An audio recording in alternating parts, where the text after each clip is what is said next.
Avec l'adolescence, on se détache petit à petit de sa famille, on se développe sa propre identité, pour le meilleur, mais parfois aussi pour le pire. Et quand il s'agit des jeunes filles, eh bien, la crainte d'un dérapage semble s'exacerber. Beaucoup de parents font usage de règles plus strictes, justement, pour éduquer leurs filles. Mais comment faire pour limiter les dangers sans pour autant stopper, empêcher leur épanouissement? Écoutez, on va en parler aujourd'hui dans le détail, dans un tout nouveau numéro des Femmes d'ici sur NCI. Restez avec nous, ça commence tout de suite.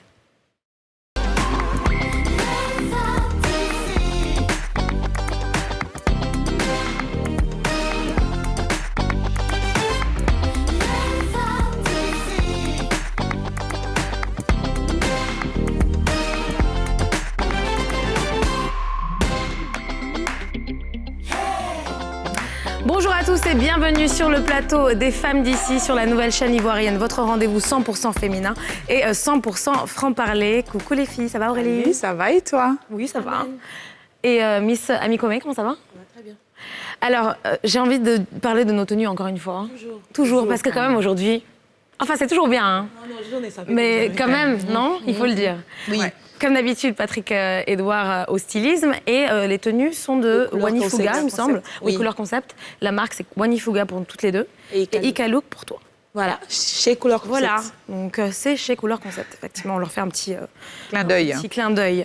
Alors les filles, on parle aujourd'hui d'éducation et en particulier d'une période qui est critique et importante dans la vie de toute personne, c'est-à-dire l'adolescence. Ouais. Mais on va se focaliser sur les jeunes filles aujourd'hui. Les Femmes d'ici, l'émission s'y prête de base même. Mais en quoi, à votre avis, est-ce qu'il faut peut-être être plus vigilant, si c'est le cas, quand on a une fille qui commence à arriver à l'âge de l'adolescence? Quels sont les risques et les dangers auxquels elles sont exposées? Y a-t-il vraiment des différences entre les garçons et les filles à ce niveau-là? Alors moi, pour avoir une petite fille qui est préado, j'avoue que c'est une période que j'appréhende beaucoup. Ouais. Pas tant au niveau de la crise de l'adolescence, mais surtout au niveau de sa sexualité, son intimité et le regard qu'elle peut avoir sur elle-même. Et donc, en tant que femme, déjà, où je suis passée par là, ouais. Comment elle va traverser ça, comment elle va vivre ça, comment l'accompagner quand on parle d'abus sexuels, de viol, du consentement et tout ça, comment la sensibiliser à tout ça. Et moi, j'ai pas le même rapport par rapport à mes parents ou à nos parents à l'époque qui étaient vraiment, OK, il faut pas qu'elle sorte parce que c'est une jeune fille, donc comme elle commence à avoir des seins, elle commence à être désirable, elle a des hormones qui sont en ébullition, donc il faut la bloquer comme ça. Ouais. Elle va... rien ne va lui arriver. Donc moi, je suis plus dans la démarche de comprendre comment elle traverse ça et moi-même aussi trouver les moyens de pouvoir discuter avec elle. Pour un garçon, je ne sais pas encore. Je pense que c'est peut-être la même chose, mais de façon... une sensibilisation différente. Aurélie, je ne sais pas. Ouais, c'est vrai que toi, ils sont jeunes, tes garçons. Moi j'ai deux garçons, c'est vrai. Et c'est vrai qu'en termes d'éducation, l'éducation qu'on donne à un garçon n'est pas personnellement la même. Si j'avais une fille, ce ne sera pas la même chose. D'accord. Parce que, en tant que mère, c'est vrai que j'apprendrais à mes garçons à respecter la femme, à être galant, par exemple, vraiment à honorer la femme. Alors qu'une femme, ma fille, je vais par contre apprendre à être très dure. Avec justement le monde qui va l'entourer. Parce que les filles sont. Ce qu'on dit, c'est qu'on est plus vulnérable, quoi. On est plus vulnérable, on est plus sensible. C'est ça qu'on dit. Le monde, et qu'on soit d'accord avec le fait que le monde n'est pas forcément très gentil aussi avec les femmes. C'est une évidence aujourd'hui avec tout ce qu'on traverse, avec les violences sexuelles faites aux femmes, les préjugés, le sexisme entre guillemets. Donc c'est sûr qu'il faut forger un caractère à cette fille qui soit beaucoup plus fort. Et vice-versa, les hommes doivent apprendre justement, les mères doivent apprendre à leurs hommes, à leurs garçons, à justement respecter la femme. Et je pense que si vraiment cela se faisait dans toutes les familles, je pense qu'il n'y aurait aucun problème. Malheureusement, on est encore confronté à des difficultés, quoi. C'est dommage. En tout cas, moi, je sais que j'ai que des sœurs. Je ne peux pas parler d'enfants parce que je n'en ai pas encore, mais je n'ai que des sœurs et j'ai grandi dans un environnement qui était très, très sévère, très strict. Honnêtement, je pense que, ma mère n'avait pas de garçon de toute façon, donc elle ne savait élever que des filles. Et je pense que c'était clairement cette crainte de tout ce qui peut arriver à une fille, peut-être la sexualité précoce, arriver dans des environnements où on peut être influencé dans un sens comme dans un autre. C'est ça qui faisait qu'elle était aussi stricte. Et honnêtement, en réalité, ça s'est pas trop mal passé parce qu'on était plutôt posés et on a découvert certaines choses plus tard.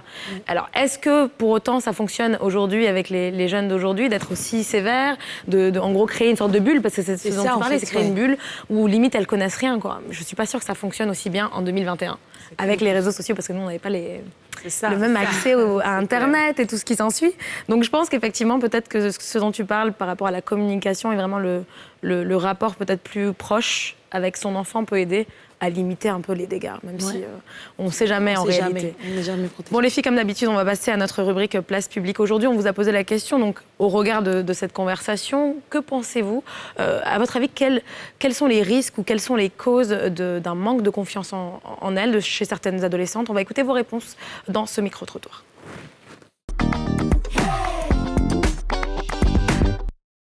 Naturellement, il y a des personnes qui n'ont pas d'estime en elles. Voilà. Et aussi, il y a l'environnement familial qui joue beaucoup sur ce facteur. Parce qu'il y a des parents comme ça, peut-être par timidité ou bien à cause d'une mauvaise situation familiale qui n'aide pas les enfants à être vraiment développés, à avoir beaucoup d'estime en elles. Donc, c'est un peu cela mon avis. Une fille peut perdre confiance en elle en cas des critiques négatives des autres sur son apparence surtout, des propos négatifs des autres sur elle en fait. Parce que la confiance en soi, c'est quelque chose qui se gagne avec l'expérience et les gens autour de soi, en fonction de ce qu'ils disent et tout, ça te donne un peu de confiance en toi et tout. Et si autour de toi tu entends que des propos négatifs, ça peut te pousser aussi à perdre confiance. Tu n'auras pas confiance en toi, quoi. Voilà, c'est ce que je veux dire. Et puis, il y a aussi en cas de viol, il y a plusieurs facteurs, en fait, mais je veux citer que ces deux-là. Les raisons qui peuvent pousser une fille à perdre confiance en elle, et je pense qu'il n'y a pas assez de raisons, mais j'en ai une que je peux vous communiquer, c'est que quoi?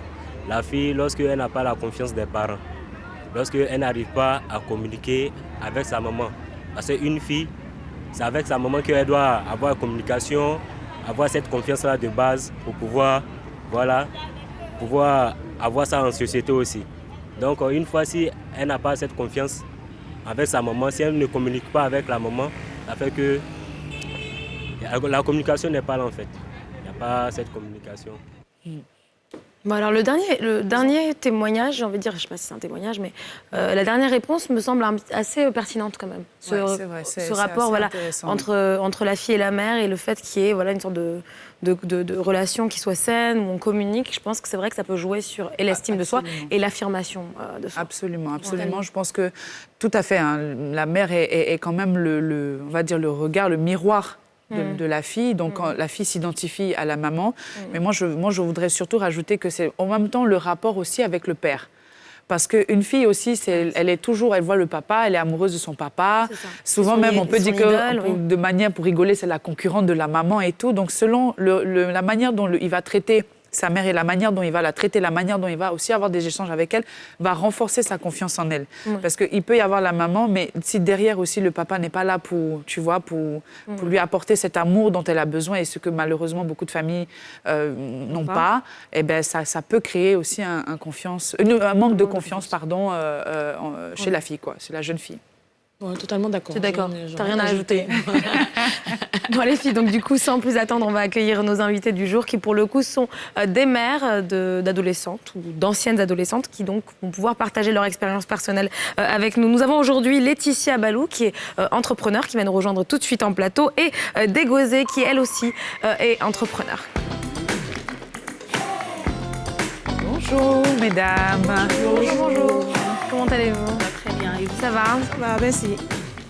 Alors, avant de commencer cette conversation, on va peut-être vous demander, parce qu'on sait que vous avez des enfants et donc des filles adolescentes, vous avez combien d'enfants? Alors, et quel âge ils ont? J'ai 5 enfants. Oula. J'ai un garçon et 4 filles. Ah ouais. Waouh. Une de 2 ans, une autre de 9 ans, une de 12 ans, un de 14 ans et une grande de 20 ans. Eh bien, On peut applaudir ou pas? En tout cas, vraiment. Et ça se voit pas. 5 fois Vraiment pas. Il faut le dire. Mais 5 fois ballon d'or. 5 fois ballon d'or, exactement. Et vous, Moi, j'ai une championne de 14 ans. 14 ans. Okay. Et c'est la seule. J'aime bien le mot championne. Oui. Championne. Bon, alors juste avant de vous donner la parole et donc d'entendre donc vos témoignages et votre expérience dans l'éducation justement de vos filles, je vous propose de regarder ce reportage préparé par Karine Cassis justement qui présente les différentes problématiques qui entourent la jeune fille aujourd'hui. Nombre de filles souffrent d'un manque de confiance en elles. Un manque de confiance qui peut avoir un véritable impact sur leur choix de vie. Pour qu'une jeune fille soit sûre d'elle, lui laisser la possibilité d'exprimer au maximum sa personnalité serait un avantage. Une expression souvent bridée par la société, selon Dr Aminata. Les jeunes filles d'aujourd'hui, la société ne cesse en fait de leur marteler, de leur asséner le fait qu'une jeune fille, en fait, la femme n'est femme en fait que lorsqu'elle se tait, lorsqu'elle est silencieuse, lorsqu'elle est invisible en fait, je dirais. Lorsqu'une fille rechigne à prendre des initiatives, il y a forcément une explication, comme l'illustre Dr Aminata.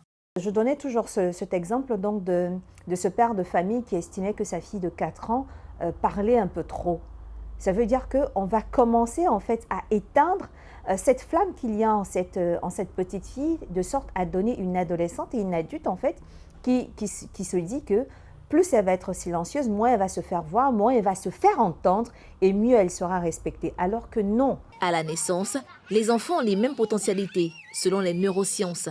Mais l'influence de la communauté fait parfois pencher la balance. On est dans une société où l'éveil chez le petit garçon est beaucoup plus toléré, mieux toléré que l'éveil chez la jeune fille. Tout simplement parce que nous évoluons dans des cases. On évolue dans des cases. Une femme qui est extravertie, qui ose s'affirmer, elle est vue comme une femme excitée. Moi, j'ai reçu un tel commentaire sur les réseaux sociaux, par exemple. Ah bah oui, pour être passée sur notre chaîne de télévision, j'ai été traitée, taxée de femme hyper excitée avec une extrême confiance en elle. C'est mal vu, la femme qui s'assume. Lire des œuvres littéraires dédiées à la confiance en soi est conseillé, mais pas seulement. Il ne suffit pas de mettre les livres entre les mains des enfants. L'enfant le lit, le parent le lit et vous en discutez. Ça permet en fait de passer un moment de qualité entre enfants et parents et aussi de voir en fait comment est-ce qu'on peut partager avec son enfant sa vision du monde. Et aussi là où c'est vraiment important en tant que parent, c'est aussi de trouver des moments où on peut raconter notre histoire, notre enfance, notre adolescence à nos enfants pour qu'ils voient d'où est-ce qu'on est parti. Pour retrouver son estime de soi, encourager sa fille à sortir de sa zone de confort et à prendre des risques peuvent lui être bénéfiques. Ouais. Alors, mesdames, vous avez entendu Aminata Kane donc, s'exprimer dans cette interview et donner son point de vue donc, du rapport qu'on doit avoir avec ces jeunes filles. Est-ce que vous êtes d'accord sur la question du fait qu'aujourd'hui, l'éveil chez la fille, c'est mal vu? C'est-à-dire qu'on ne laisse pas vraiment la jeune fille s'affirmer et donner son opinion. Oui, Laetitia, allez-y. Alors, moi, je pense que on ne devait pas mal voir le fait que l'enfant soit éveillé, la jeune fille soit éveillée. Oui. En tout cas, chez moi, je permets aux filles c'est le libre arbitre. Chacune dit ce qu'elle pense. Chacune est libre d'être ce qu'elle est. Parce que les critiques, les remarques cassent quelque chose chez les filles. On a tendance à vouloir faire de nos enfants ce que nous-mêmes, on aurait voulu être. Mais il faudrait qu'on comprenne que nos enfants, ce n'est pas nous. Nos enfants, ce n'est pas une machine à laver. On n'a pas une notice d'utilisation un enfant, c'est quelqu'un qui grandit avec le temps, qui grandit avec son milieu, qui avance. Donc, c'est de grandir avec son enfant. C'est de l'accompagner, mais ce n'est pas de le fabriquer, de le changer. Donc, si ma fille de 9 ans, par exemple, est très extravertie, mais je lui laisse la possibilité de s'exprimer, de faire ce qu'elle aime, d'être ce qu'elle est. Parce que c'est en cela qu'elle sera la femme de demain. Si déjà on l'empêche d'être ce qu'elle aime maintenant, mais demain, elle ne sera pas ce qu'elle voudra être demain. Donc, aujourd'hui, moi, je laisse libre cours à tout le monde. Chacun fait ce qu'il fait, mais je contrôle. Oui, et je fais attention. Alors pour moi, je pense que de plus en plus, on laisse les filles s'exprimer quand même, parce que peut-être les parents sont beaucoup plus proches de leurs filles. On a nos enfants un peu plus jeunes. Du coup, on a vécu ces frustrations. Donc, on essaie de ne pas les faire vivre à nos filles. Donc, sinon, nous, en tout cas, notre génération, ma génération, on a été vraiment... un peu bridé, quoi. Voilà, on a été, tu es une fille, tu dois faire comme si, les filles font ça, les filles ne font pas comme les garçons. Moi, j'étais un garçon manqué et c'était difficile pour trouver sa place, oui, bien sûr. Oui, voilà, c'était difficile entre tu aimes les garçons, alors que non, en fait. C'est pas forcément... Oui. C'est que tu les sens plus libres et que tu as envie de cette liberté, bien sûr. De cette liberté. Donc, mais maintenant, je pense que de plus en plus, les parents écoutent plus les enfants et sont beaucoup plus proches de leurs filles et comprennent ce qu'elles vivent. Voilà. Il y a un truc qu'elle a dit, Dr Kane, dans la discussion, c'est qu'il y a le cliché de la fille, donc la femme doit être silencieuse, ne doit pas s'exprimer, ne doit pas avoir confiance en elle. Bon, moi, je pense que j'ai quand même subi ce cliché-là, parce que je ne suis pas silencieuse, je m'exprime et tout ça. On va dire que tu es excitée. Voilà, et donc on a tendance à dire t'es excitée, tu es comme ci, tu es comme ça. Et donc ce que je veux dire, c'est que déjà, les parents eux-mêmes, ils ont ce cliché qui vont transposer à l'enfant. Donc quand on parle de contrôler ou de valeur ou de comment contrôler même les enfants, le problème c'est que des fois, si dans ton contrôle tu estimes que ta fille doit être silencieuse parce que tes valeurs, c'est qu'une jeune femme doit être silencieuse, doit être en arrière, doit être discrète, plus discrète, etc. Ça pose un problème. Donc on parle de contrôle peut-être, moi je suis d'accord, mais finalement le contrôle c'est par rapport à quoi selon vous? Le contrôle, ce serait quoi? Bon, d'après moi, je pense qu'il n'est pas judicieux pour le parent de contrôler son enfant. Il est mieux de l'accompagner. Parce que contrôler vient en rapport avec surveiller. Moi, par exemple, je dis à mes enfants, je ne peux pas vous surveiller, mais je peux veiller sur vous. Parce que surveiller rentre en ligne de compte de faire attention et de contrôler. Par contre, veiller, c'est faire attention et protéger. Quand l'enfant est dehors, est-ce qu'on peut le voir? Est-ce qu'on sait ce que l'enfant fait? On ne sait pas. Donc moi, personnellement, je ne contrôle pas, mais je protège, j'accompagne, je te guide, je t'explique, je te dis là, n'y va pas, parce que si, parce que ça, parce que si. J'explique. C'est comme ça que moi je procède avec mes enfants. Et Dieu merci, par la grâce de Dieu, ça a bien fonctionné jusqu'à maintenant. Alors, juste pour revenir à cette notion même d'éducation des adolescents, on est en train de partir du principe ici qu'il y a une distinction à faire entre les filles et les garçons. Est-ce que vous croyez, vous, en une éducation quelque part qui soit... En gros, je sais que les filles, par exemple, sont exposées à des problèmes différents des garçons. Du coup, j'ai une éducation ou une communication particulière parce que c'est une fille. Ou pas du tout? Non, je ne dirais pas fille-garçon, mais je dirais que chaque enfant... c'est individuel plutôt. Voilà, pour chaque enfant, il faut faire une mise à jour. Parce que chacun a son tempérament. Voilà, il faut pas... les garçons ne devraient pas avoir une éducation uniforme et les filles aussi. Et ça pose beaucoup de problèmes dans les fratries où il n'y a que des filles. Parce qu'on se dit, la grande sœur, elle a fait ci, elle a fait ça, elle a été comme ça, il faut que la petite sœur soit comme ça. Alors que par exemple, des personnes qui ont la fibre artistique, si l'aîné veut être médecin, tu passes pour l'enfant qui n'est pas très futé. Voilà. Mais à 100%, en réalité, c'est comme ça, c'est vrai. Parce qu'en fait, c'est vrai que les parents vont regarder, bon, elle s'est comportée comme ça, toi, c'est différent. Déjà, tu hérites de ces vêtements que tu n'aimes pas forcément.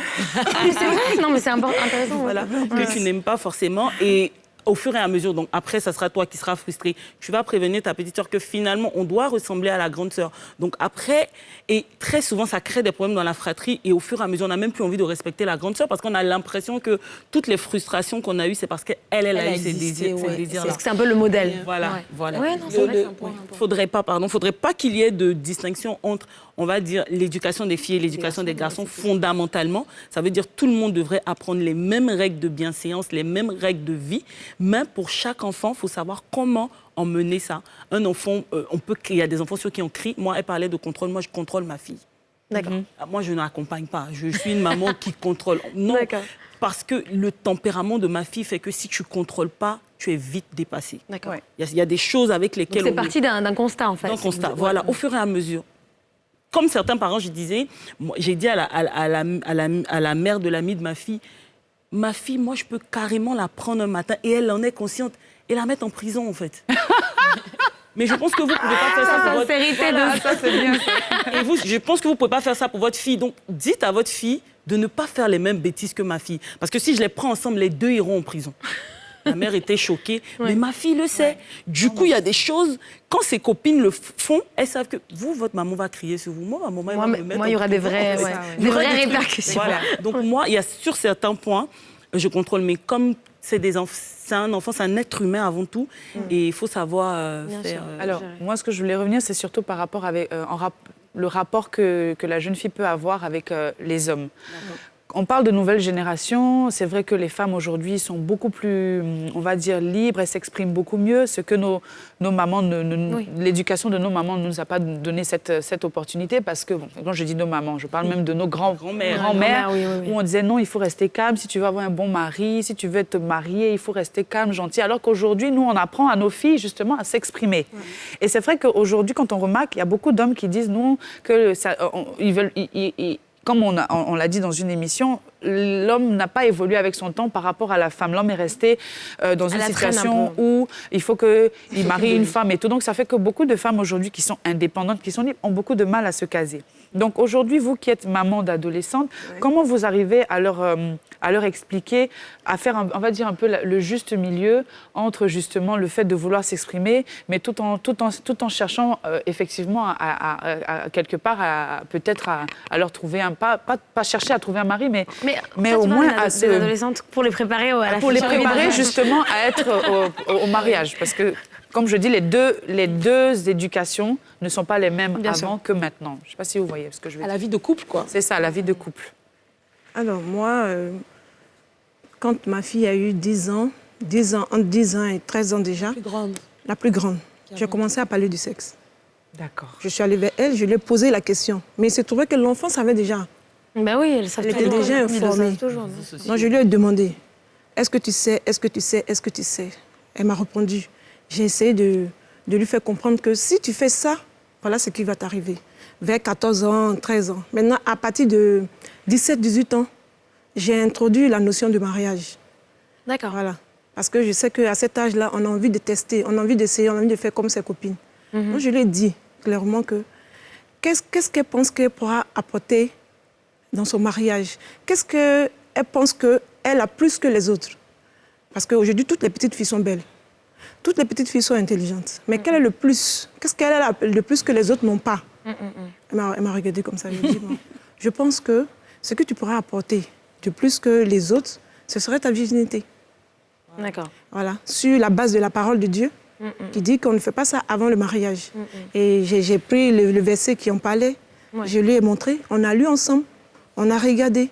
Et puis Dieu merci, dans mon église, il y a des programmes de formation de la famille, où des personnes viennent nous faire des formations, nous expliquent les problèmes qu'on pourrait avoir, où on parle d'esprits sexuellement transmissibles, on parle de maladies sexuellement transmissibles et tout ça. Gros esprits, quoi. Donc, je suis avec les enseignements qu'on a reçus à l'église, avec la parole de Dieu, et puis avec l'apport qu'elle pouvait apporter, ce qu'elle pouvait apporter dans son mariage. Donc, je lui ai dit que voilà ce que tu pourrais apporter dans ton mariage.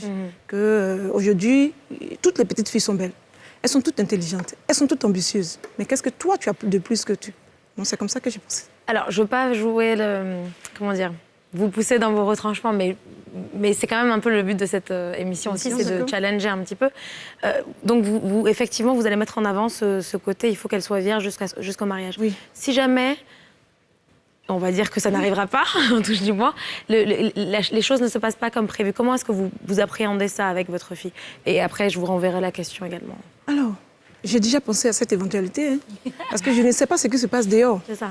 Je ne sais pas ce qui se passe dehors. Si jamais elle rentre dans son foyer, mais elle arrive dans le mariage en ayant perdu sa virginité, c'est pas grave. D'accord. Ça ne serait pas grave. Ce ne serait pas quelque chose qu'on va condamner, qu'on va accuser. Ah, c'est un péché. Non, non, non, c'est pas un péché. Mais aujourd'hui, je lui fais comprendre que son corps est précieux, son corps est sacré, qu'il faut qu'elle fasse attention. Elle ne doit pas aller vers n'importe qui. Elle ne doit pas aller vers n'importe qui. Et puis, je lui apprends à avoir suffisamment confiance en elle pour ne pas avoir à accepter toutes les avances. C'est ça. Ne pas céder à toutes à toutes les avances, à tous les regards des hommes. Et Dieu merci, dans cette tâche-là, je suis accompagnée par mon époux, qui est très proche des filles. À la maison, il est très proche des filles et c'est lui qui joue le rôle du médiateur. Moi, je crie, et lui, il discute. Donc, quand je remarque quelque chose, je passe par derrière, je dis, ah, remarque telle chose, j'ai remarqué telle chose, va. Et le soir, pendant que tout le monde est couché, puisqu'à la maison, c'est 21h, 22h. Il reste avec la petite, ça discute, ça échange, ça parle. Après, il me fait mon compte rendu. Maintenant, pour la plus petite, j'ai ma petite sœur qui est là avec moi. C'est elle que j'envoie. D'accord. Je dis, va checker. Ouais. Et puis moi, j'ai instauré le journal intime. Mais il n'est pas très intime, hein. Il est seulement intime dans son nom. Mais parce qu'il est intime, mais c'est pas intime. Voilà, donc je donne le journal. Dit à la télé, elles savent que le journal est Elles savent que le journal n'est pas intime. Il est intime seulement de nom. Donc je leur ai donné, elles écrivent. Non, pas derrière, je passe, je regarde. Je sais ce qui se passe. Je pose des questions. C'est comme ça que je procède. D'accord. Voilà. Okay. Mais sinon, c'est pas grave que l'enfant perde sa virginité avant de se marier. D'accord. On va parler du coup du rapport aussi à la sexualité pour les adolescentes avec vous dans quelques instants. Ce sera juste après une courte page de pub. À tout de suite.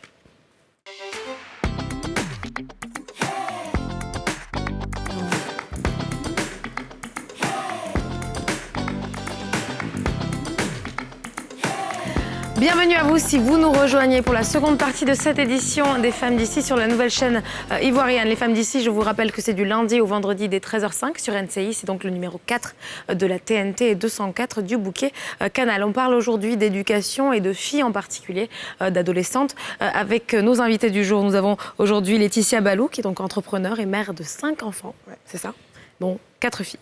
4 filles et un garçon. C'est ça, 4 filles et un garçon. Et Dégozé, mère d'une fille de 14 ans.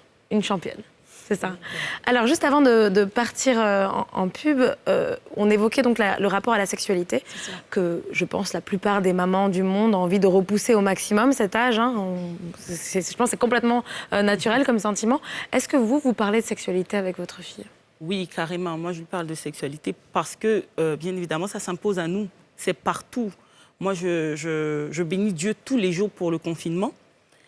Vu que je suis maman entrepreneur, que je vis seule et célibataire, que je vis seule avec ma fille, je rentre le soir, je suis fatiguée. C'est que les week-ends et les adolescents, pour ceux qui ne savent pas, sont des menteurs. Ah, ça. Ah, ça, j'en doute. Voilà. Donc, on oublie que nous-mêmes, on a été des menteurs. Franchement, on a oublié. Mais je pense que la technologie leur permet d'être très, très, très, très performants. Habile, oui. Donc, avec le confinement, j'ai découvert beaucoup de choses qui m'ont choquée. D'accord. Donc, je me demande comment les parents font quand ils n'ont pas Dieu dans leur vie. Parce que moi, je suis la maman qui se réveille à 2h du matin et qui te dit « Donne-moi ton cahier d'histoire géo ». D'accord. Je ne veux pas un autre cahier, je veux celui-là. Et c'est un cahier qu'on ouvre dans lequel on trouve, on trouve les cours, mais on trouve des conversations pornographiques. Ah ouais. Oui, c'est des téléphones, c'est un téléphone portable que je peux prendre peut-être à 14h pendant qu'elle est dessus. Je dis donne-moi ton téléphone, donc tu ne peux plus mettre de code. Déjà, il n'y a pas de code dans ma maison parce qu'il n'y a pas d'intimité. Donc, je prends le téléphone, je rentre dans les groupes WhatsApp, mais c'est... Ouais, les jeunes là... C'est beaucoup de choses que moi-même, je ne connais pas des fois et qui me choquent. C'est vrai. Et donc, j'ai été obligée, poussée à lui parler de ça. Je l'ai eu très tôt et je lui explique. Je lui explique carrément, je t'ai eu très tôt parce que comme ça, comme si voilà ce qui s'est passé, voilà. C'est du vrai, un partage d'expérience. Oui, c'est un partage d'expérience parce que nos enfants font ce qu'on fait plus que ce qu'on leur dit. C'est vrai. Voilà. Donc déjà à la maison, il y a des règles. Moi, chez moi, il n'y a pas d'homme, elle ne voit pas 350 tontons qui viennent saluer. Et elle n'a pas encore appelé quelqu'un d'autre papa à part le sien. Donc, elle sait déjà qu'il y a des choses, mais déjà dans sa personnalité, il y a des discussions. Je lui dis, quand un garçon te parle comme ça, parce que tu rentres dans... C'est obligé. Tu vois un petit, il doit avoir 16 ans, 17 ans, il appelle ta fille bébé. Il y a un souci. Mais tu lui expliques, non, tu peux pas, il peut pas t'appeler comme ça. Est-ce que c'est qui pour toi et tout? Parce que moi, je suis pour que les enfants aient des relations. Je veux dire qu'ils soient ensemble et que ce soit connu des parents. Voilà. Qu'on ne vous cache pas le fait qu'elle a un petit copain. Voilà. Moi, je dis toujours, parce qu'une fois, je disais, j'ai vu une photo WhatsApp que je voyais, un petit garçon sur la photo de profil.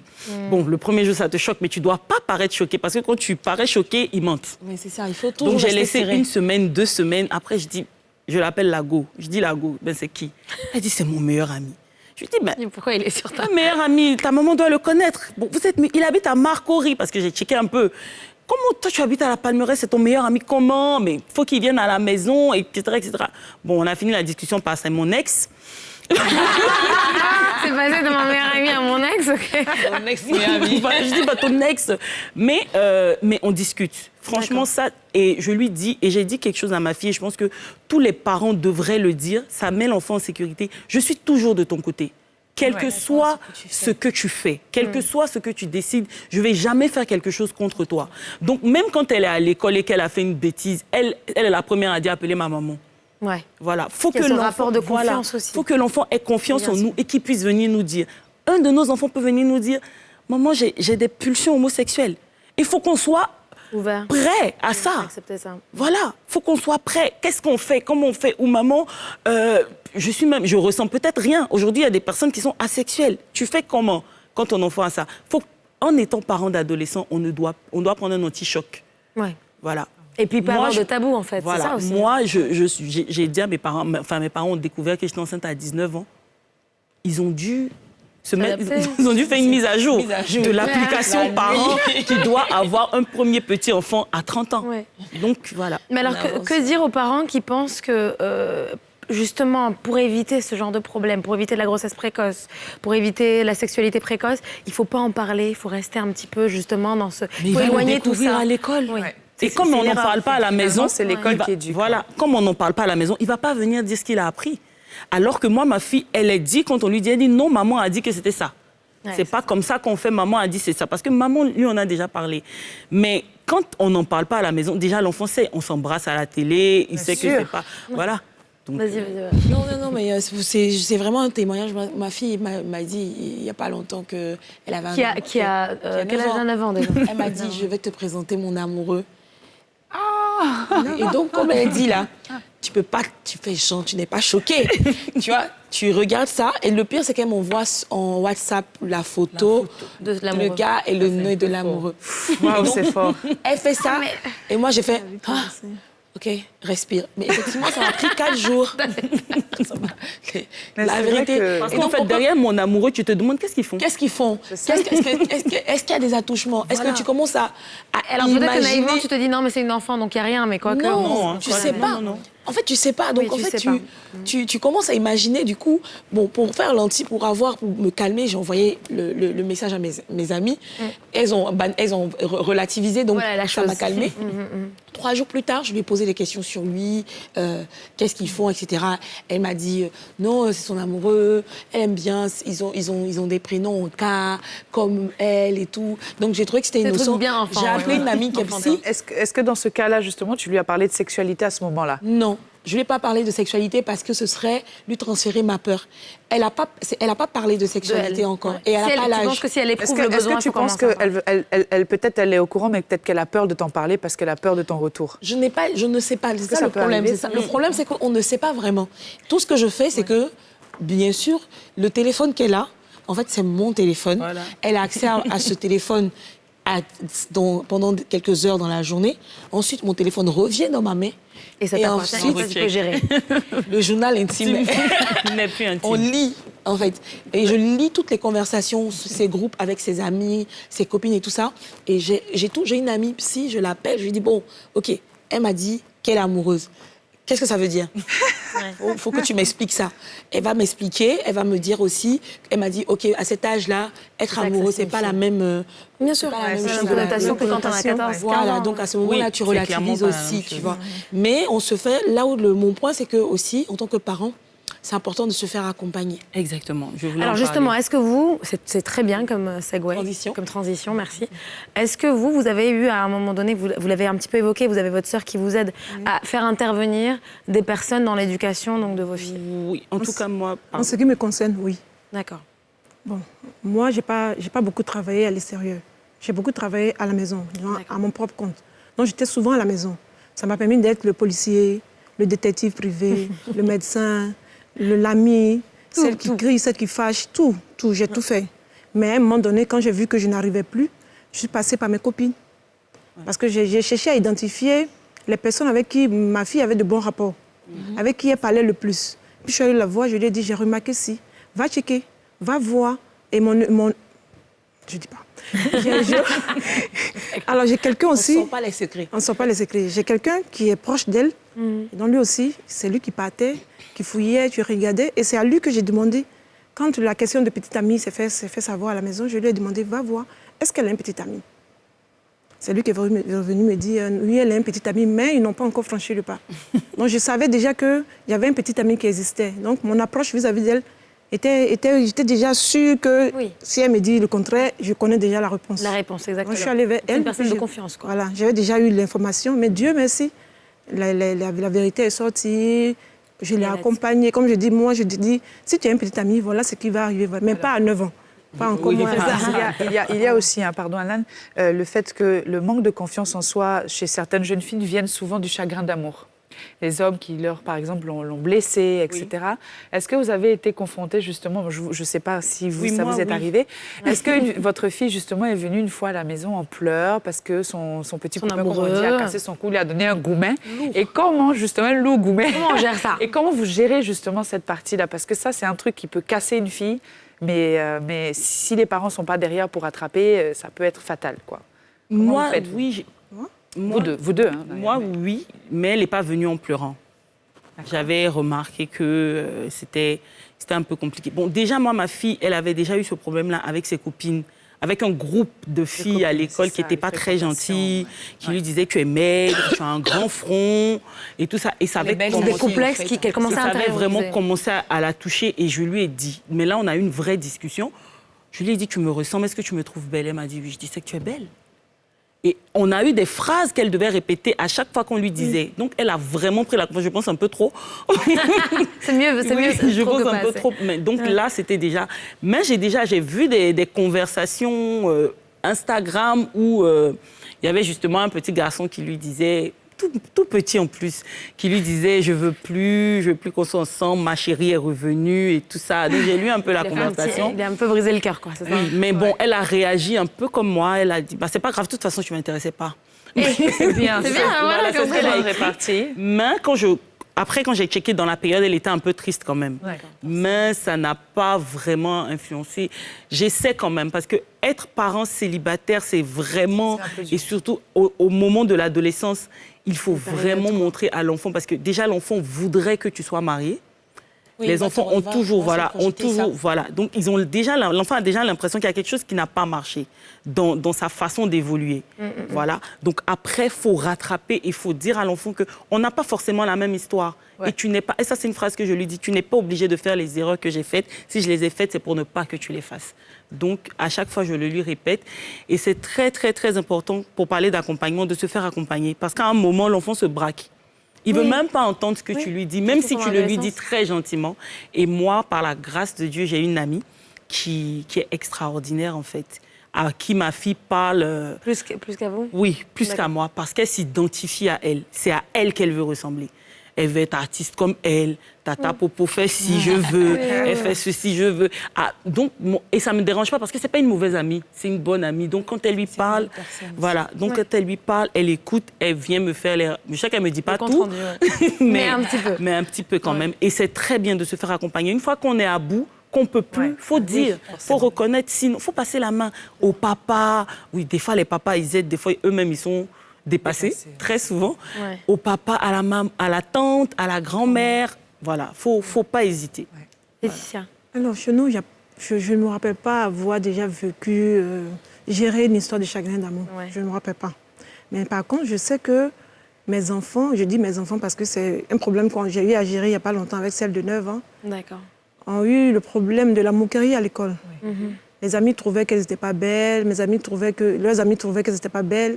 Pour celle de 9 ans, elle a des grosses oreilles comme moi.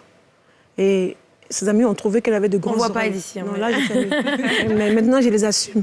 Sinon, j'ai des grosses oreilles. Et ma fille aussi a des grosses oreilles. Et ma maman a des grosses oreilles. Nous sommes 3 à avoir les mêmes oreilles. Donc, elle est venue à la maison, elle dit qu'on va couper les cheveux parce que l'école est fréquente, on coupe les cheveux. On va couper les cheveux, puis les gens vont voir mes oreilles. Maman, on se moque de mes oreilles. Puis je lui dis, mais tu as les oreilles de grande dame. C'est tout? C'est ce que je lui ai dit. Tu as les oreilles de grande dame. Que si on te dit que tu as des grosses oreilles, dis que j'ai les oreilles de ma mère, j'ai les oreilles de ma grand-mère, et ce sont des grandes dames. Puis tu décales. Donc je lui montre. Là, c'est celle de 9 ans. Pour celle de 12 ans, elle avait un problème d'affirmation. elle se faisait écraser par ses camarades à l'école. Et quand elle est arrivée, elle était toute malheureuse parce qu'elle aime sa copine, elle aime sa copine, mais sa copine a tendance à la rabaisser quand elles sont au milieu d'autres filles. Quand elle est venue, je lui ai dit, tu regardes dans le blanc de ses yeux, et puis tu lui dis, non, je ne veux pas. Donc j'ai appris aux enfants à s'affirmer. Mais en ce qui concerne le petit garçon, il est un peu introverti. C'est une personnalité. Voilà, il est un peu introverti. Donc pour lui, nous sommes en train de travailler dessus. Petit à petit, il ne sort pas beaucoup, il ne parle pas beaucoup. C'est parce qu'il n'a que des sœurs? Non, pas parce qu'il a que des sœurs, parce que moi, chez moi à la maison, c'est la gare du quartier. Tous les enfants du quartier sont là. Donc il est toujours avec ses amis. À la maison, c'est tous les garçons du quartier. Moi-même, j'encourage mes copines. Je les encourage à faire venir les gens à la maison. Ça me permet de voir. Oui, il y a un œil dessus, bien sûr. Quand vous êtes là, on fait à manger pour que tout le monde reste là. Et puis après, moi, je vous accompagne. Donc, il n'est pas très souvent seul. Il a ses cousins. Il a aussi ses cousins. Donc, ça va. C'est un trait de personnalité. Voilà. Mais lui, il est un peu plus calme. Mais la plus grande aussi, on a travaillé là-dessus, sur la confiance en soi. Et ma copine m'a aidée en ce sens-là. Elle m'a dit, apprends à ta fille à être heureuse seule. Arrête heureuse seule.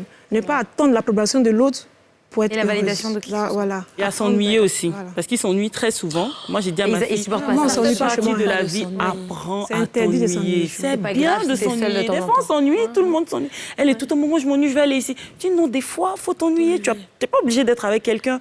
Apprends à t'ennuyer, à être heureuse en t'ennuyant. Alors, c'est bien qu'on entende, parce que la conversation touche à sa fin, mais c'est bien qu'on vous entende justement tout ce que vous avez comme astuce et comme conseil en tant que maman pour justement développer cette affirmation de soi et cette confiance en soi des jeunes filles. On va faire de même avec notre prochaine invitée qui s'appelle donc Emma Kedja, qui est membre de l'équipe de communication Sky Girls CI, qui va nous parler donc de ce programme qui est en train d'être lancé en Côte d'Ivoire. Je vais l'accueillir tout de suite en plateau. Emma Kedja, donc membre de l'équipe de communication de Sky Girls CI. Bonjour Emma. Bonjour Emma. Comment allez-vous? Je vais bien, merci. Bonjour. Alors Emma, on a parlé avec nos invités aujourd'hui, Laetitia et Dé, de leur rapport avec leurs filles adolescentes, qui sont donc dans cette période un petit peu compliquée de transformation véritable. Chez la jeune fille en particulier. Et vous faites partie d'une équipe d'un programme qui se lance là en ce moment en Côte d'Ivoire qui s'appelle Sky Girls CI. Alors juste avant de vous entendre un peu plus sur la question, je vous propose de regarder justement un petit teaser qui vous permet de comprendre ce que c'est Sky Girls CI et surtout du point de vue des jeunes filles qui en font partie. Ouh là là. Sky Girls. Sky Girls, c'est un mouvement de jeunes filles. Des adolescentes entre 13 et 17 ans qui ont décidé d'être elles-mêmes. Sky Girls, ce sont des jeunes filles qui s'affirment, qui sont solidaires et qui s'encouragent. Elle, c'est pas Zo, c'est un boy de filles qui est mal sans jaillir. Ou qui préfèrent rester au calamar, au fils. Ce sont des filles qui assument leur choix et qui restent elles-mêmes. Ça veut dire savoir ce qui est ma gamme et ce qui n'est pas ma gamme. Mais je dis aux CP, c'est quoi votre gamme? Bon, ma gamme, là, c'est la danse. Abidjan connaît? Parce que j'aime manger. C'est ça que ma gamme d'est. Moi, là, c'est chanter les derniers sons qui est ma gamme. Fumer, c'est pas ma gamme. Les moqueries, je suis pas trop fond de ça, c'est pas ma gamme. Faire comme les autres, c'est même pas ma gamme. Bah, déjà parce qu'on est entre nous. Parce que c'est un chic mouvement qui nous permet d'assumer nos choix et d'exprimer qui nous sommes en vrai. Sky Girl, c'est trop notre boy, quoi. Ah, il aussi. Il n'y a pas deux moments. On a plein d'activités. En plus, on rencontre plein de filles. On a accès à des événements et on rencontre des artistes. Et puis, on a notre propre magazine. Tu as vu comment c'est jazz? Maintenant, tu es fort ou bien? Tu veux rejoindre les Sky Girls?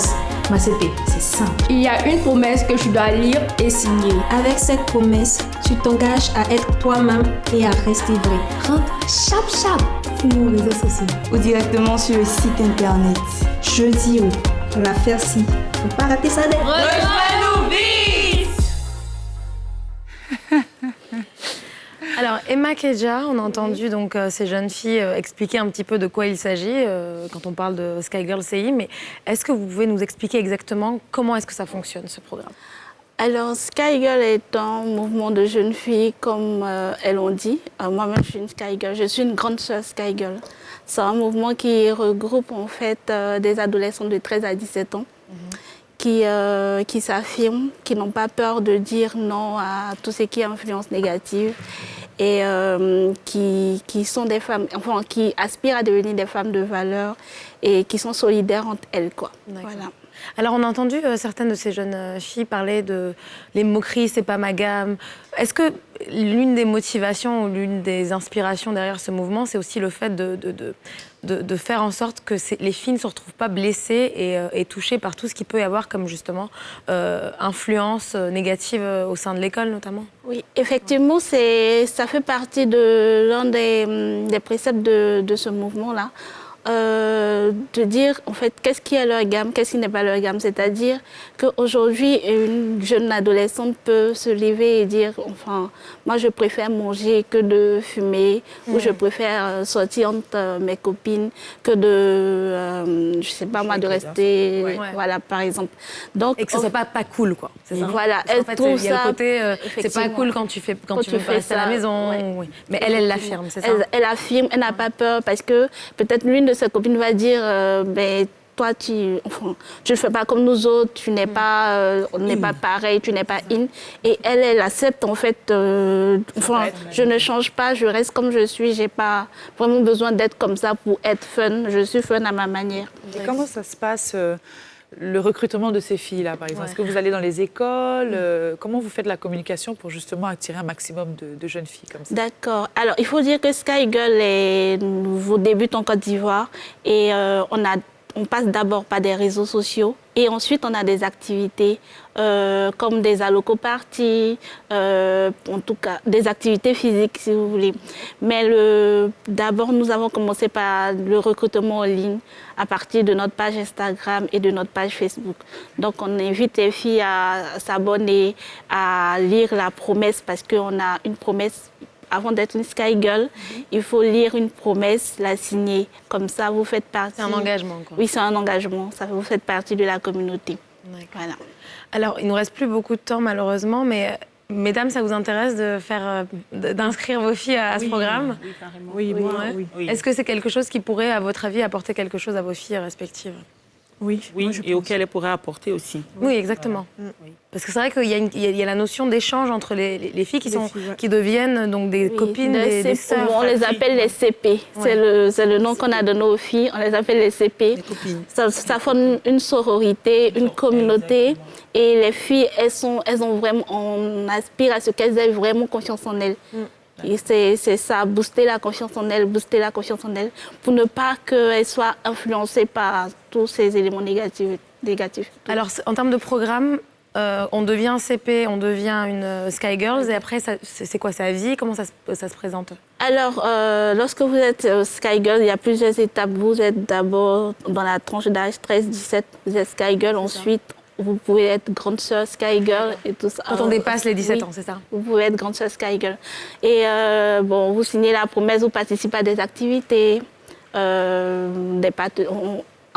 à Sky Girl, on a des partenariats avec d'autres marques qui nous permettent enfin d'obtenir des bons de réduction et d'inviter les filles à participer à plein d'événements, à rencontrer des artistes même, des grandes sœurs influenceuses et tout ça. D'accord. Bon, écoutez... Il n'y a pas Sky Girl, maman. Oui. C'est vrai qu'on parle des filles, mais moi j'ai 2 garçons quand même. Donc je sais que ce serait bien qu'on fasse aussi pour les Sky Boys.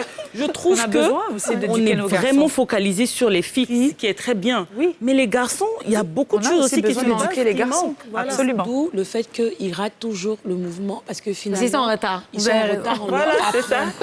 Voilà, c'est ça. Il faut absolument créer Sky Boys. On va créer. Vous avez entendu le message, ça veut dire qu'il faudrait créer des programmes comme ça pour les garçons.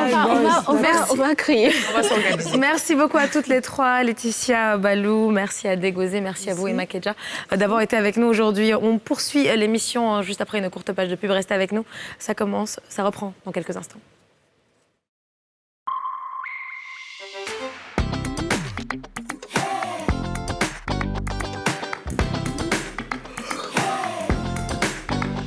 Bienvenue à vous si vous venez de nous rejoindre sur le plateau des Femmes d'ici. Je vous rappelle que cette émission est diffusée en live sur nos pages Facebook, notamment les pages Facebook de la nouvelle chaîne ivoirienne. Nous vous invitons invitons donc à les suivre, donc si vous ne pouvez pas à la télé, à les suivre depuis les réseaux sociaux. Nous vous invitons également à partager votre point de vue sur les sujets que nous abordons. Aujourd'hui, on a parlé d'éducation de filles et de comment faire en sorte pour qu'elles aient une confiance en soi qui soit à niveau, qui soit positive. Alors, n'hésitez pas à nous donner votre point de vue, vos astuces en tant que parents notamment.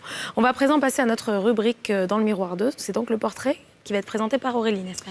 Eh oui, Anan. Alors, dites-moi, savez-vous que les aliments impropres à la consommation, contenant des bactéries, des virus, des parasites, peuvent provoquer près de 200 maladies allant de la simple diarrhée jusqu'au cancer? Alors, la Côte d'Ivoire, justement, est dans ce sens préoccupée par l'amélioration de son système national de contrôle de la sécurité sanitaire de ces aliments. Et c'est dans ce sens que nous allons recevoir la directrice de l'ICAF, donc Ingénierie, Conseil, Audit et Formation, pour parler de cette préoccupation. Et c'est dans le miroir de Sanata Berté. Voilà, donc on va tout de suite recevoir en plateau Sanata Berté, qui est donc la directrice du cabinet ICAF. Bonjour Sanata. Bonjour. Comment allez-vous? Très bien, merci. Alors, pour commencer, peut-être pour que tout le monde comprenne, c'est quoi exactement la sécurité sanitaire des aliments? D'accord. Alors, la sécurité sanitaire des aliments, appelée également sécurité des denrées alimentaires, c'est l'assurance que les aliments que nous consommons ne rendront pas malades lorsque nous les utilisons selon l'usage prévu. Donc, manger des aliments sains, mettre à disposition du consommateur des aliments qui ne le rendront pas malade, ni à court, ni à moyen, ni à long terme. Voilà. Alors, ces aliments qui rendent potentiellement malades, c'est pour quelles raisons? Question de pesticides, de production même dès le départ au niveau de l'agriculture qui est mal faite? C'est quoi les différents risques? La contamination peut arriver à tous les niveaux, à tous les stades depuis la production primaire, donc les champs, les fermes, jusque sur la table du consommateur. À tous les niveaux, il peut y avoir une contamination. Aussi, oui. Donc, au niveau de l'agriculture, ça va être principalement les pesticides, tout ce qui est intrants, tout ce qui est produits phytosanitaires. Au niveau des fermes, ça va être aussi les médicaments vétérinaires, tout ce qu'on utilise pour soigner les animaux. Au niveau du producteur, ça va être du fabricant, celui qui a une usine, ça va être des équipements mal choisis. Ça va être des dispositions sanitaires par les employés qui ne sont pas correctes. Ça va être également des emballages qui ne sont pas conformes, qu'on utilise pour emballer nos aliments. Et au niveau de la restauration, ça va être aussi des ustensiles pas propres, des conservations d'aliments pas conformes. Et aujourd'hui, avec la pandémie à Covid, on sait tous qu'on est de temps en temps amené à commander des aliments à manger. Bien sûr. Tout ce qui est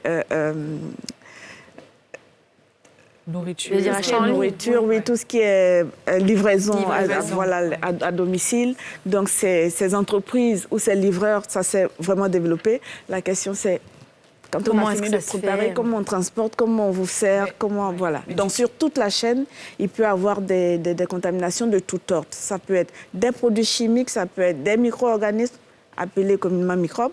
Ça peut être aussi des corps étrangers. Et voilà, ça peut être aussi des allergènes.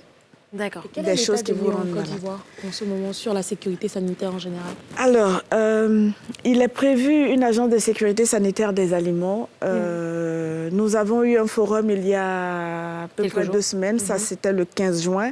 On en a parlé, on a invité les différents ministères, le ministère d'État en charge de l'agriculture, également le ministère en charge des ressources animales et halieutiques, aussi le ministère de l'Industrie à travers Codinorm.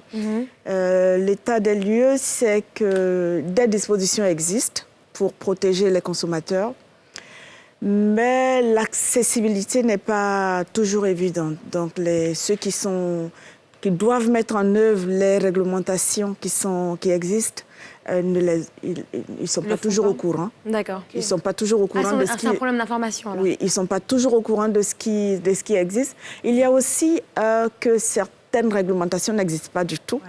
Il y en a qui datent de très longtemps, qui doivent être revues. L'autre problématique, c'est que chaque ministère va gérer les problèmes issus de la sécurité sanitaire en son sein. Donc, si vous avez, par exemple, une industrie, que vous travaillez sur les produits végétaux, les produits d'origine animale ou halieutique, vous avez tous ces ministères en face de vous. Ça fait beaucoup de courses, beaucoup d'informations qui beaucoup de procédures. Il n'y a pas une vraie liaison, en fait, entre les ministères. Exactement. Donc, normalement, on devrait avoir une agence de sécurité sanitaire des aliments. C'est actuellement, apparemment, c'est des informations que les ministères nous ont données pendant le forum. C'est que c'est un projet qui est en cours. Cette agence est en cours de... Mais du coup, ça fait un peu peur quand même ce que vous nous dites, parce que la plupart des aliments que nous consommons, surtout en termes de vivriers, ce sont des aliments locaux qui ne viennent pas de l'étranger, parce que je sais que les grandes chaînes comme Prosuma, quand même, il y a un certain contrôle dans ce qui vient dans les supermarchés, mais dans les marchés, par exemple, ce qui vient du village, qui est acheminé par des petites brouettes, entre guillemets, qui est acheté au marché de gros, par exemple le marché Gouraud, et qui vient dans nos assiettes, en réalité, il n'y a pas de contrôle. Pour être honnête. Alors, je n'ai pas envie de parler à la place des ministères. Il y a des dispositions qui sont établies pour pouvoir assurer le contrôle. La question, c'est est-ce que le contrôle est réellement réalisé, dans quelles conditions, et est-ce qu'on a vraiment un contrôle sur les produits qui sont sur nos marchés. Et je pourrais même vous dire, même dans les supermarchés, ce n'est pas évident. Oui, ce n'est pas que les produits importés. Voilà, ce n'est pas évident. Pardon, les produits locaux. Oui, à l'exportation, si vous sortez un produit de la Côte d'Ivoire, il va y avoir des contrôles aux frontières. À toutes les frontières, il y a des contrôles. Mais si malheureusement, on retrouve des produits qui sont mal étiquetés, qui ont des informations qu'ils ne devraient pas avoir et qui sont dans les rayons des supermarchés, la question doit se poser, est-ce qu'il y a le contrôle, comment ça se fait? Voilà. Alors la sensibilisation au-delà des acteurs, donc de tout ce qui est industrie alimentaire et agroalimentaire, elle ne devrait pas aussi se situer au niveau des consommateurs, c'est-à-dire qu'ils sachent à quoi ils doivent s'attendre en termes d'information par rapport à la nourriture qu'ils consomment, et aussi même dans leur façon de préparer, nettoyer les aliments une fois qu'on les a achetés, enfin je sais pas. Ça. Exactement, donc il y a de la sensibilisation à faire au niveau des industriels et des agriculteurs. Il y a aussi beaucoup de sensibilisation à faire au niveau des consommateurs. Les consommateurs ne savent pas toujours ce qui est contenu dans leurs produits, et c'est bon de le savoir. Et quand on est dans un supermarché, le minimum, c'est la date de limite de consommation ou de péremption. C'est de regarder les informations sur le fabricant, d'où ça vient, qui l'a fabriqué, quelles sont les informations au minimum qu'il doit avoir sur le produit. Le consommateur a le droit de savoir ce qu'il consomme. Et si le consommateur sait ce qui est présenté à lui, alors il a le choix. Il peut dire, je prends ce produit, je ne prends pas celui-là. Par contre, sur nos marchés, la question, ça va être, il n'y a pas d'étiquette, on ne sait pas. On va choisir à la beauté du fruit ou du légume. Malheureusement, c'est cette beauté qui peut être trompeuse. Dangereuse, oui. Quand je regarde des épinards, je regarde des feuilles de gombo ou d'épinards, ou de patates, ou de la salade, ou laitue. Je vais dire, ah oui, ça a été un peu piqué, je ne prends pas. Je vais regarder les feuilles qui sont les plus belles. Bon. C'est pas le bon critère. Les feuilles qui sont les plus belles, c'est on a protégé, ou alors la tomate elle est bien grosse, la patate elle est énorme. Voilà, on a fait en sorte que ça devienne comme ça. Donc après, on ne peut pas appeler ça. On peut l'avoir fait dans les conditions normales, et suivi correct des itinéraires et tout ça. Donc, on a la possibilité de protéger la production. On peut aussi le faire dans des conditions qui ne sont pas du tout contrôlées. Et c'est là qu'on va être contaminé par des pesticides, parce que c'est petit à petit que ça va se manifester. Ça va se manifester, ça sera à moyen ou long terme. Donc, pour le coup, le consommateur ne peut pas faire grand-chose. Quoique si, quand même, nettoyer ses aliments, nettoyer la viande quand on arrive à la maison, c'est vraiment important aussi. Alors, nettoyer... La viande, tu ne pourras pas enlever... Non, la viande, souvent, les Africains... c'est OGMisé. Quoique si on lave la viande, beaucoup de femmes font ça, laver la viande. Est-ce que c'est... Non, mais c'est-à-dire si jamais c'est des animaux qui sont nourris... mal nourris, tu pourras pas... bien bouillir à un certain... Bon, dites-nous un petit peu. Oui. Comment on peut faire? Alors, tout ce qui va être ustensiles, oui, laver, désinfecter, avoir des gestes corrects. On achète des fruits et des légumes, les désinfecter. Et ensuite, lorsque vous avez des résidus de produits, de médicaments qui ont été utilisés pour vacciner, pour soigner les animaux, et que le délai minimum avant l'abattage n'a pas été respecté, vous les retrouvez dans la viande et vous aurez beau laver, ça reste. Même faire bouillir, ça tue pas les parasites. Pas toujours, pas toujours. Des micro-organismes peuvent supporter la chaleur, enfin ne pas supporter la chaleur et être détruits, mais certains médicaments peut-être pas, certains pesticides peut-être pas. Il y a des choses, vous les récupérez dans la plante ou dans la viande, ça reste tel que jusque dans l'assiette. C'est pour ça qu'à chaque stade de la production, le contrôle qui doit être fait ou les dispositions qui doivent être suivies pour que le produit qui quitte la chaîne qui est sous ma responsabilité soit correct, il faut le faire. C'est une question de prise de conscience de ceux qui travaillent, de ceux qui nous nourrissent, on va dire ça. En attendant, que Dieu nous protège. Exactement. Merci beaucoup, Sanata Verté, d'avoir été avec nous. On doit passer à la prochaine étape de cette émission, mais merci à vous pour toutes ces informations. Merci. Surtout, restez avec nous, on se retrouve dans quelques instants pour la toute dernière partie des Femmes d'ici. À tout de suite.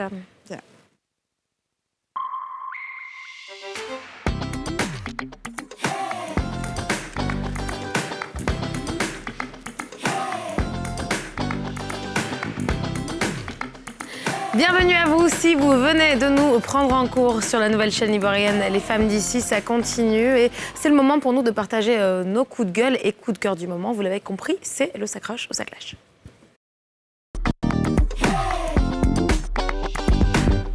Bon les filles, moi j'ai je commence, si vous me le permettez.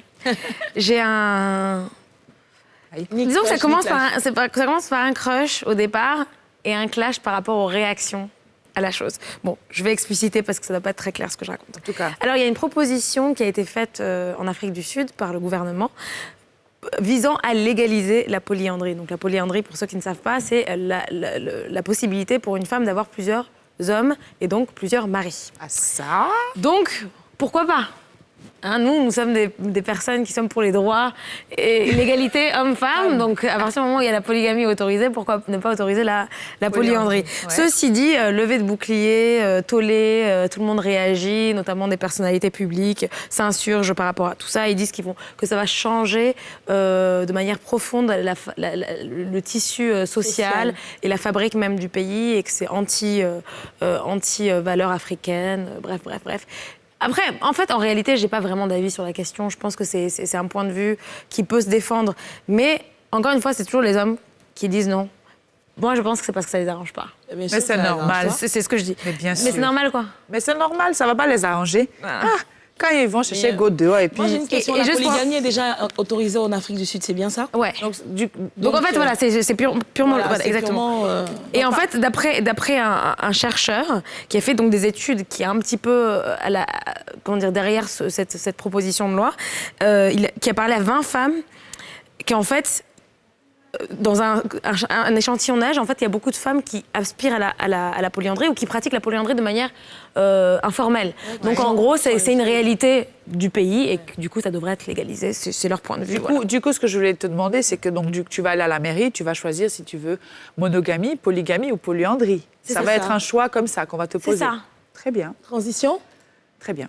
Transition. Alors, je pense que ça va être juste qu'en gros, tu vas dépénaliser la chose. C'est pas forcément que... En fait, tout le monde n'aura pas le même statut de manière légale. De toute façon, c'est une femme, tu vois, un homme. Mais je veux dire, tu peux avoir plusieurs conjoints et le droit... Après, les lois, elles ne sont pas forcément toutes faites. Et les gens ne les appliquent pas toutes.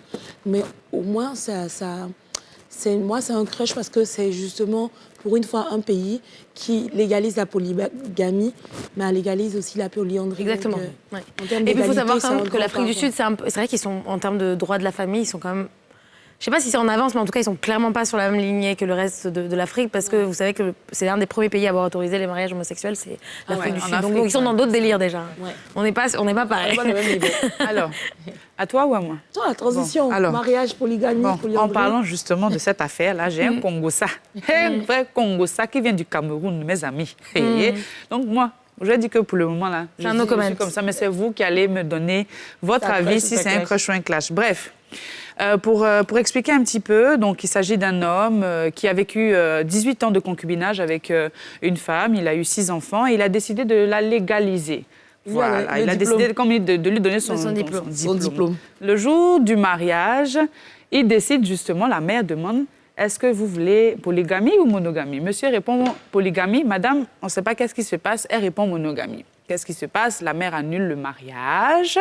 Donc, s'ensuit des palabres entre les familles. Et bien sûr, les cocos qui cherchaient à manger la nourriture au mariage commencent à s'inquiéter de leur ventre. Comment ils vont faire puisque le mariage est annulé? Il se trouve que le monsieur, j'ai une vidéo d'ailleurs, on va regarder rapidement, donc je fais un brief rapide. Il se trouve que le monsieur, au moment où le palabre se passe là, il appelle sa chisa. Il lui demande, tu veux te marier avec moi? Elle dit oui.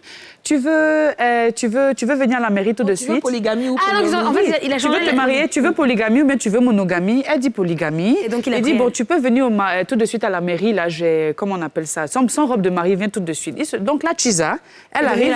Et finalement, le mariage se passe entre la chisa et comment on appelle ça, et le monsieur. Et bien sûr, les cocos ont pu réussir à avoir le ventre plein parce que la cérémonie s'est terminée dans la fête. Et on regarde la vidéo. Incroyable. La communauté des biens sous un régime polygamie. Polygamie.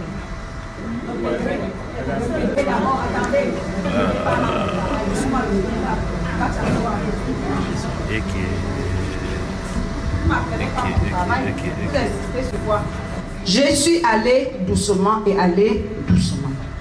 Quel système matrimonial choisissez-vous? Polygamie ou monogamie? Polygamie. Et vous, mademoiselle? Vous voyez pourquoi je dis qu'on ne m'apprend pas mon travail?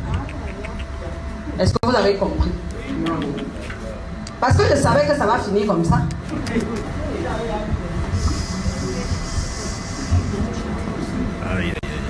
Maman, quand vous dites monogamie, c'est pas toi qui te maries, ce sont eux. Laisse-les choisir. Alors lui il dit polygamie, elle dit monogamie. Vous annoncez que le mariage est annulé. Yo. Et la chop du soir, on fait comment on fait? Agression.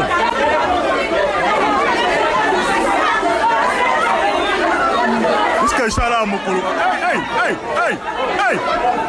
Jusqu'à Chala Mokolo, je n'ai pas papillon. Gars.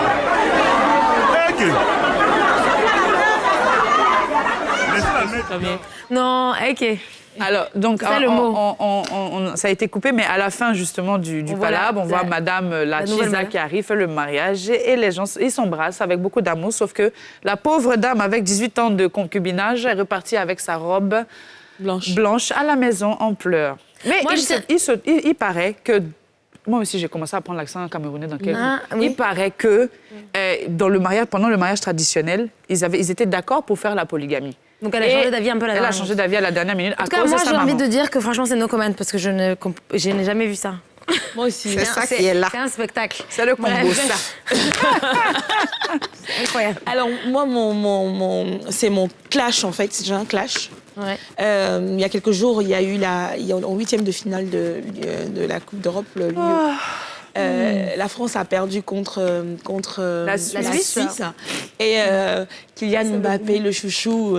ça m'a fait mal pour lui. Le chouchou des Français, le chouchou a eu un mauvais match et il a raté le penalty qui a fait perdre en fait. C'est le sort de la France. Et Twitter s'est emballé contre lui et les gens commençaient à l'insulter, etc. Et moi, je vais dire que, bon, déjà, les gens, il faut arrêter. Quelqu'un qui fait quelque chose de bien tout le temps, il y a un jour, ça peut arriver. Même au meilleur, ça arrive. Bien sûr. Le pauvre, il prend cher, là. Supporter, c'est ça, en fait. C'est dans les bons moments. C'est surtout dans les moments comme ça qu'on supporte des gens. Et puis voilà, donc en fait, c'est dommage que dans le foot, nous les Ivoiriens aussi, c'est ce qu'on fait souvent.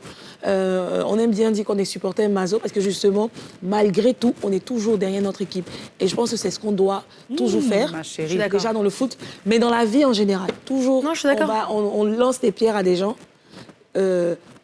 La fois où ils ont dérapé. Oui, non, le foot, c'est du fanatisme. Il faut savoir que le foot, c'est du fanatisme. C'était un match de titans, mais malheureusement, les gens le prennent comme ça. Non, mais t'as raison, c'est vrai. Franchement, le gars, il a raté. Je suis sûre que le gars est déjà mal, très, très mal. Pourquoi vous en rajoutez des tonnes, un petit jeune qu'on aime beaucoup. Donc, team Kylian Mbappé. Moi aussi, team Kylian Mbappé. Bon, merci beaucoup les filles pour avoir partagé vos crushs et vos clashs du jour. On se retrouve demain pour une toute nouvelle émission des Femmes d'ici. Restez avec nous sur la nouvelle chaîne ivoirienne. À demain.